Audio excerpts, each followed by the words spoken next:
والصلاة والسلام على من لا نبي بعد ولا رسول بعد أما بعد يوم تشهد عليهم ألسنتهم وأيديهم وأرجلهم بما كانوا يعملون.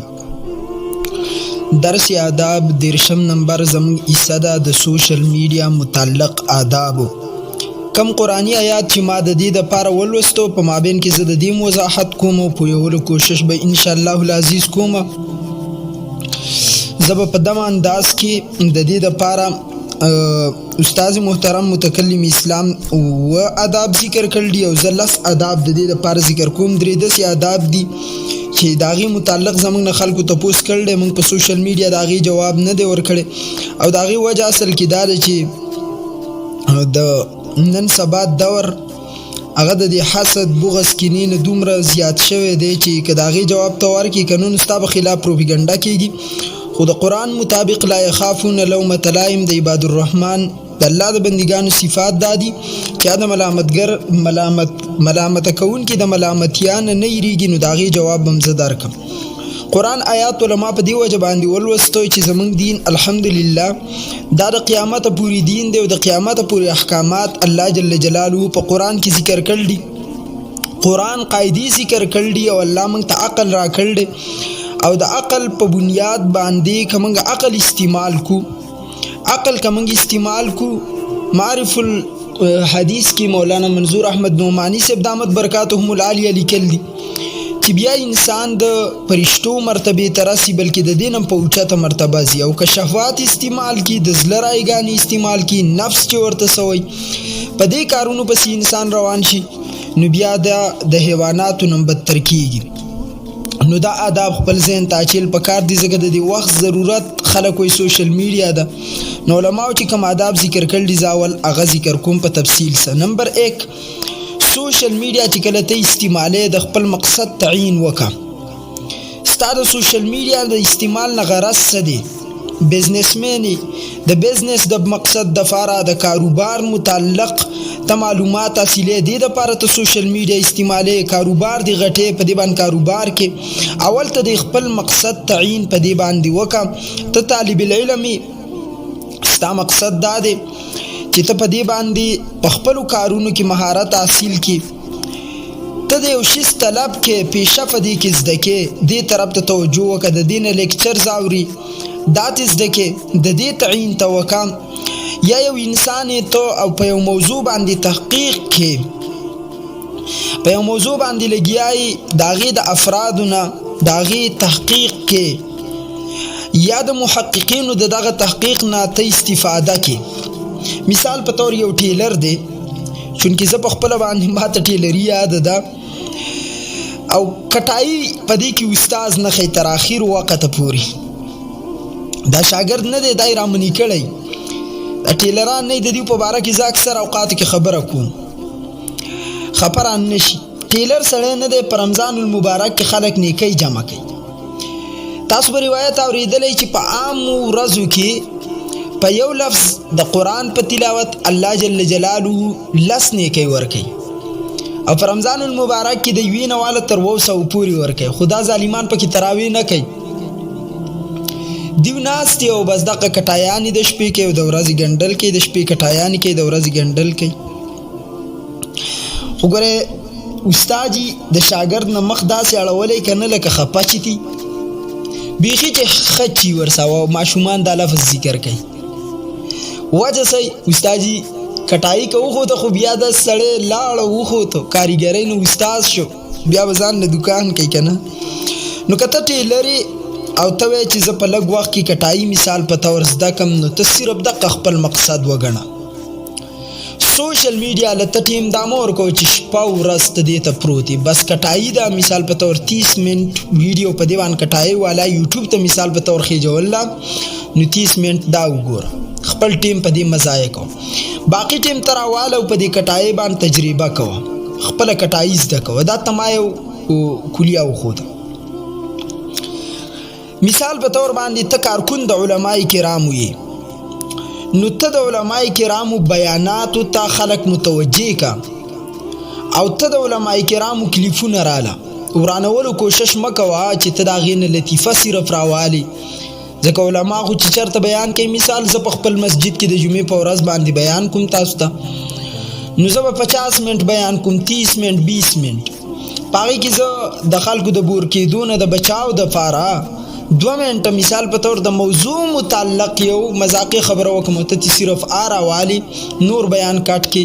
نو دلته خو بعضې خلک پیږي چې مولوي صاحب بغاټ تقریر کړی، لیکن دا بعضې بېوقوفه هغه نه پیږي. ازر علماء کرامو ته کنځلې شروع کړي، نو د ایمان نه د انسان خلاص کو، د ایمان د خلاصېدو ذریعه ته وګرځېدي، نو ستا سوشل میډیا نقصان وکړه، فایده ونه کړه، اسلام یې په خساره کې واچو. مولا علی قاری رحمت الله علیه فرمایي کې چر تعلیم تعزیت تلاړ شي، د تعزیت متعلق منګه آداب خپل ذکر کړل کنه. تعزیت خو دومره پکار دی چې د هغې دپاره ما تاسو ته آداب ذکر کړل دي د تعزیت و آدابو، چې ته دا دعا هلته وکړه هغه ته ان لله ما اخذ وله ما اعطى وكل شيء عنده باجل مسمى فاصبر واحتسب. دا دعا وکړه د سنت په خاطر لاړ شي چې زما د نبي سنت طریقه ده، د هغوی ته تسلي ورکړه، داسې ورته محسوسه کړه چې ته په درد کې شریک یې. وایي که یو عالم چېرته تعزیت له لاړ او که تاسو خیال کړی چې بیا موږ تعزیتونو ته لاړ شو، نو خلک وایي ملا صاحب بیان وکړه. اوس مولوي صاحب پاسېد او هغه بیان کاو، او د ده د دې بیان باندې د مولوي صاحب ځکه تعزیت ګورې د بیان ځای نه دی، دی پاسېد او دلته بیان کاو. در خلکو نه تپوس وکړه چې جی که تاسو نه خفه کېږئ، زه به درته د دین یو 2 خبرې وکړم او په آدابو د تعزیت به هم پوه کړم، مړي که هلکه د دې څنګه خبرې کول پکار دي، د دې متعلق به زه ستاسو څه خبرې وکړم.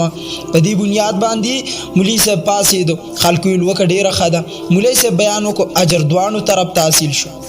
خو یو مولوي صاحب د صرف شوقي دی د تقریر او د بیان، هغه لاړ او هلته پاسېدو، د خلکو نه تپوس نه کو، او په دې کې 2 ناستو زید او امر ناست دي. زید ورته وایي چې جی تا زما هغه ګاړی څه وکړو، خرڅ دي کو خرڅ دي نه، که دوی د خپل بزنس شروع کوي. مولوي صاحب یکدم شروع وکړه بیان. مولوي صاحب شروع کو، په زید وایي چې مړه دې مولیان اوس دا څه شروع کړل دي، اوس تاسو ما ته وایي دا مولوي صاحب مخکې م راغی او کېناستو، مولوي صاحب کېناستو، خو چا دا نه ویله چې د مولیانو دا څه شروع کړل. کله چې د پاسېدو د قرآن آیاتونه او حدیث ویل شروع کړه، نو زید دا خبره وکړه. نو در اصل زید د مولا خلاف نه و، د مولا د خبرو خلاف و، که نو مولا خو مخکې م دلته ناست. و زید غریب د ایمان نه په یو خبره باندې خلاص شو. وجه څوک وګرځېدو؟ علی قاری رحمه الله فرمایي مولوي صاحب وجه وګرځېدو. میری جان سمجھ میں آیا؟ دغه شانتا په سوشل میډیا باندې علماء ته چا کنځلې نه کولې، خو تا د عالم یو نیګیټیو خبره راواغسته، یو داسې خبره دې راواغسته چې د هغې د وجې نه توهین د عالم وشو. او توهین د عالم در اصل توهین د علم نبوي دی. عالم ته چې مقام ملاو دی وجه علم د نبي علیه الصلاة والسلام. عباد دی، خو عباد ته چې کنځله کېږي نو د ده په صفت د علم باندې وشوه، نو د اصل کې توهین د علم نبوي وشو، انسان د ایمان نه خلاص شو. نو که ته ځان ته کارکون د علماو وې، نو ته د هغه پوره خبره راله. ما سه بعضې اوقاتو کې خلک رابطه کوي، ستا پوره تقاریر راځي، ګنټې به ګنټې راځي، دا لږ کمولی نه شي. نو زه ورته وایم چې صاحب پوره بیان اوره، 2 ورځو کې 3 ورځو کې اوره، ستا به شکوک شبهات ختمېږي. دا شی خو تباه او برباد هم دی که چې بس شارټ کلیپس ورته وایي که څه شی، دا خلک راوالي او د شارټ کلیپس نه هلته بل پیږي نه، هغه په شارټ کلیپس باندې خپلې تبصرې شروع کړي. فلم ګوري خلک که نه، نو اما قصه کړې وه که نو 200 پاټه ګوري، او د عالم بیان 20 منټه مکمل نه ګوري، نو ځان هم د ایمان اخلاص کی. نو سوشل میډیا چې ته استعمالوې دي کې به دې غټ احتیاط کوې چې ته په کم کار باندې راوتی، ته په کم نیت باندې راوتی، ستا مقصد څه دی. زمونږ مقصد دی چې خلک په دین اسلام باندې پوه کړو، نو دیو ته پوره خبره موږ ورسو. اوس دیو پکې وروسته لوبې کوي، نو د هغې ګنهګار بیا موږ نیو. موږ د چا لاس نه شو نیوی، دار سړي لاس ته رسېده زمونږ په وس خبره نه ده. ناول نه به ته د خپل مقصد تعین وکړي، په خپل مقصد باندې بیا ځه اخوا دېخوا کېږم. که د عالم دفاع کې نو پوره په پوره طور باندې د عالم دفاع کوه، او چې کم سړی په علماء کرامو پسې ردی بدی مثال په تور پدی وي. دا زه مثال در کوم، تاسو بیا خپل طرف ته چې چا کم مقصدی په هغه مقصد باندې میډیا استعمالوي. یو سړی دی هغه لګیا دی په علماء پسې ردی بدی وي، نو تا ته پته لګي چې د مقصود دی ځان مشهورول، ورنه د زړه نه دا خبرې دی نه کوي. لکه بله ورځ د بونیر یو هغه لګیا نو موږ ته پته لګېده چې د مقصد خو فویه نه ده او نه دی د علماو د مقصودو او مقصوداتو نه خبر دی چې د عالم څه مقصد دی. نو هغې ته هوا مه ورکوئ. ټیک شه، کم خلک چې د علماو طرفداري بس مې په خپله اوره او مه ورته هوا ورکوه، ورنه ستا به هم د هغه څه په زړه کې بغض حسد کې نه راځي، زړه به دې خفه کېږي او څه کولی هم نه شي، ځکه نه لرې دی او دومره غیرت په دغه کې نشته چې راشي او د جمعې په ورځ د منبر مخې ته کښېني، په وخت باندې په سنتو عمل وکړي او د مولوي صاحب نه خپل سوالاتو جوابات هم وکړي. د دوی بس صرف په میډیا دا مقصد دی چې موږ د علماو نه خلک متنفره کړو. نو داسې خلکو ته زموږ درخواست دا دی، تاسو زموږ دفاع کوئ، الله دې جزا درکړي، لیکن داسې خلکو ته هوا مه ورکوئ، بالکل په داسې خلکو ځان مه پویوئ. لکه یو زمیندار به راپاسي، هغه به د په پټي کې تقریر شروع کوي، نو ته به زموږ څه برابرې، دا به ستا نااهلي نااهل ته د قیامت علامه ده. اذا وسد الامر الى غیر اهله فانتظر الساعه. د عالم د کار تپوس د عالم نه فکار دی، نه چې د یو سیاسي کس نه. بهرحال نو که داسې کس هغه ته تاسو اول نمبر کې مهرباني دا وکړئ چې می شیر کوئ، ما هغې ته هوا ورکوئ، ما ورته جواب ورکوئ. په بعضې خلکو ځان پویوئ مه پویوئ، بس ځان پې غلی که چې ستا د خولې نه پکې کنځلې خیږي. لکه ما چې کوم آیات ولوستو، یوم تشهد علیهم السنتهم، دا هم په دویم آدابو کې والی. بعضې خلک تپوس کوي، غلط پوسټ کول، کنځله کول او غلط تفسیره کول په چا باندې په سوشل میډیا، دا داسې ده لکه ته چې در حقیقت د یو ډاک مجلس په مخ کې لګیا یې، بلکې د ډک نه ډک عام طور که ته زما خواله دلته راشي مفتي صاحب ته د سپي بچی، بس دا کنځله ما ته دومره نقصان راکوي چې ته صرف زما خواله رالی او تا ما ته کنځله وکړه. خو په سوشل میډیا تا په ما بس داسې پوسټ وکړو، نو تا زما حیا د تمام انسانیت په وړاندې باندې واغسته. د کم په باره کې چې رسول الله علیه السلام فرمایي، کم مومن چې د بل مومن حیا نه ساتي، الله به د حیا په دنیا کې والي. یو ظلم دی وکړو. دویم، که په اوو کمرو کې دن نشي، خو تا ته هم دا کنځلې کېږي او دغه شان د دې متعلق به ستا د ګوتو نه هم تپوس کېږي چې تا لیکل دي، د سپي بچي ما ته دي لیکل دي. هسې مثال دله در یا تا دغه شانتي زباني کنځلې وکړي، نو السنتهم په ورځ د قیامت به دا جواب په تا دا ګواهي ورکوي. یو شیز ومن یعمل مثقال ذره خیرا یره، د ذرې مطابق خبره به راغستی کېږي او تا د تمامې دنیا په وړاندې باندې دا کبیره ګناه وکړه، غټه ګناه دې وکړه. او دا داسې ګناه ده چې تر څو تا د هغه کس نه معافي نه غوښتي، کم کس ته چې تا دا کړ ده د هغې پورې رب کائنات تا نه معاف کوي. د بل حیا اغسته داسې دي لکه د بل مال اغسته. دا د حقوق العباد څخه تعلق ساتي. ته خو د حقوق العباد په باره کې زمانه تپوس کې، خو دې په باره کې هم چېرته تپوس وکړه. یوم تشهد علیهم السنتهم و ایدیهم و ارجلهم، خپې به هم په انسان ګواهي ورکوي. د یوه خپه دې په بله واړول او د چا هتک دې وکړو، دا به هم په تا ګواهي درکوي. هیڅ بچاو دې نشته، انسان یاد ساته. دی وجنا نبی الله جل جلاله قرآن کی فرمائی، لا تسبوا الذین يدعون من دون الله فيسبوا الله عدوا بغیر علم. کتاسو د هندو بت ته کنځلې وکئ، ردې بدې ورته ووایئ، نو دا بت خو نااهل رب دی وګڼل، یو شی دی د هغې نه رب جوړ کړل دی. خو که تاسو ورته کنځلې وکئ چې ستا بت داسې داسې کم، هغه به راولګي ستا حقیقتا رب ته به قرآن وایي کنځلې وکړي. دې وجې نه تاسو الله وایي لا تسبوا الذین یدعون من دون الله، دا کفار چې د الله څخه کم څیزونه شریک ګرځئ دیو ته ردې بدې مه وایئ.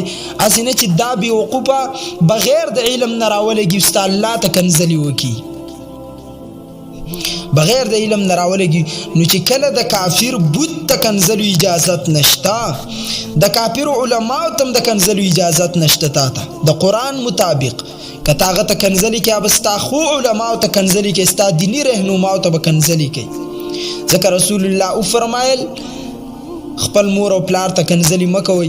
صحابه کرام تپوس کوي یا رسول الله خپل مور او پلار ته یو سړی کنځلې کوي. نو زما نبي ورته څه وفرمایل؟ ها د بل مور پلار ته کنځلې داسې دي لکه خپل مور پلار ته. تا د هغه مور او پلار ته کنځلې وکړې، به راولګي ستا مور او پلار ته به کنځلې وکړي. که تا د هغه مور او پلار ته کنځله نه وکړي، هغه به ستا مور پلار ته کنځله نه وکړي. دې رونو ډېر غټ اهتمام وکړئ چې دومره پورې حد له موږ ته قرآن رهنمایي کړل او بیا موږ داسې روان یو. او دا زه وروسته بیا دا مسله ته نوره واضحه کوم. دویم نمبر آداب دا دی، سوشل میډیا دا د مثبت مقصد دپاره استعمال کوي، د منفي دپاره مه استعمالوئ.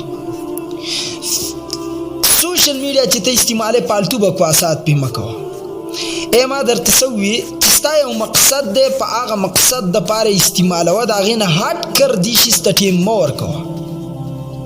بس مثبت مقصد دی چې ستا د مقصد نه اخروي ګټه یا دنیایي ګټه دې دپاره خو استعمال کا، خو چې د حرامو د ناجایزو کارونو نه پې ځان بچ کړي. او منفي کار په دې باندې مه کوه. منفي انسان دا ستا ظرفیت تا ته اجازت درکوي چې ته ځان ته د انسانیت دعوه کې لکه دا بعضې یخته واړو، را روان شو، سټایل کو، ټیک ټاک کو، فیسبوک کو، د دې هیڅ مقصد نشته. دا یخته واړول او ګریوان دې وشوکه او دنیا ته دې ځان داسې باتورو خو د کور دې وکړه، ګناه کبیره دې وکړه. په دې بنیاد باندې سوشل میډیا مه استعمالوئ، دا د ښه مقصد دپاره استعمال کوي. دریم یوټیوب، فیسبوک، ټویټر، واټساپ یا نور داسې کم سوشل میډیا متعلق شیزونه دي، که په دې باندې معلومات ضروري نو صحیح معلومات پې ورکړه. کم سړی چې ستا سره رابطه کوي چې هغه تا پیژني، هسې نه چې جعلي پیک اکاونټ چینل او آی ډي دې جوړه کړي، د دې نه ډېر وروسته نقصانات جوړېږي. لہذا په خپل نوم باندې یو آی ډي او په هغې باندې خپل مقصد حاصلوه، د خپل مقصد سوچ کوه، د پالتو شیزونو طرف ته توجه مه کوه. څلورم سوشل میډیا باندې هر څوک د ځان څخه دوست جوړول دا مه کوئ. چې کم خلک تاسو نه پیژنئ د هغوی سره الیک سلیک په دې باندې مه کوئ. که ستا دوست دی، کلاس پیلو دی، رشته دار دی، تا پیژني او هغه ستاسو په دې کې دوست جوړ شي، نو په دې کې هېڅ خرج نشته. خو د دې نه علاوه پالتو اشیا لکه کافر تا په دې د ځان څخه قادیانې دوست جوړ کړی. قرآن څه وایي؟ لا تتخذوا الاولیاء، ایمان والاو تاسو دوستی مه کوئ الیهود والنصارى، د یهود او د نصاراو سره، د هر غیر دین والاو سره دوستی په دې باندې مه کوه. خپل مسلمان دوست په دې وکړه، خپل خپلوان په دې باندې ځان سره دوست کړه. بد اخلاق انسان ډایرک لري که داسې کس لري که چې د بل حیا په دې باندې علي، سبب ستا حیا په دې علي، بلکل یې ختم که. مه په دې تبصره کوه، مه ورسره تعلق ساته، د لږ وخت خوند دپاره خپل آخرت مه بربادوه. بس نو شپږم نمبر بیا راځي، که یو کس په دې کې د ملک دشمني یا د ملک د دشمنانو په سرګرمیانو کې د هغه لاس، تنافر د مسلمانانو په مابین کې خورئ یا جنسي تعلقاتو په حوالې سره خبرې کوي، نو د هغه سره به دوستي ختمې او به د دې لیست نه لرې کوي. دا شپږم ادب.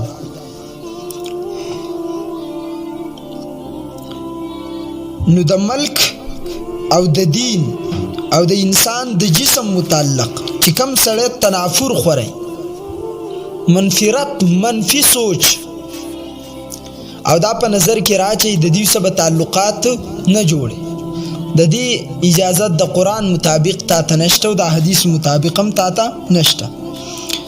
شپږم د سوشل میډیا په دې باندې لیکي چې خپل پرسنل تصویر ویډیو خاص معلومات دا د هیچا سره شیر کول نه دي پکار.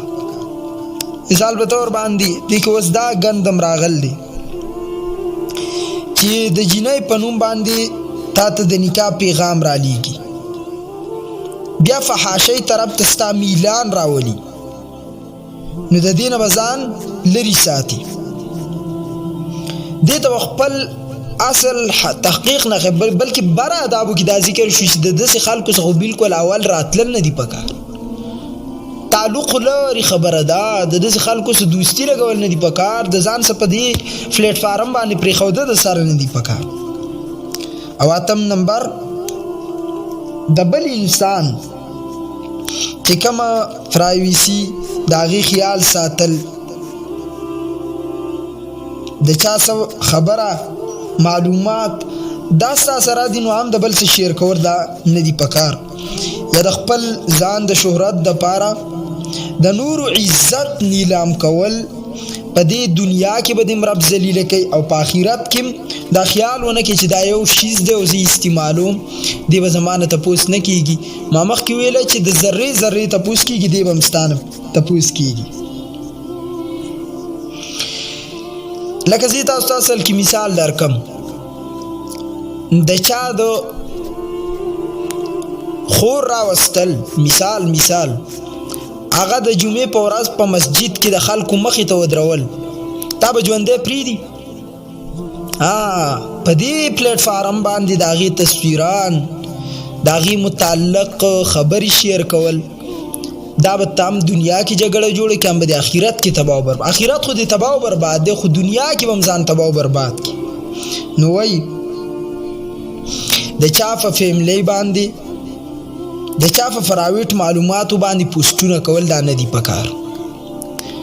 او لسم نمبر دا یاد وساتئ چې انسان ګڼل پکار دي او هر زګین کې د انسانیت درس ورکول پکار دی، او د انسانیت خاصه عاجزي ده. خصوصا په دې خبره باندې زیات خیال کول پکار دی چې د خپل عقایدو او د خپل مسائلو متعلق علماء کرام موجودي، بس هغې واورېده پکار دي چې د بل د عالم هاته کم ستانه ونه شي، دغه شان د کفارو څخه په دې کې میلاف ونه کړی شي. دا څو آداب علماء کرامو د دې دپاره ذکر کړي دي.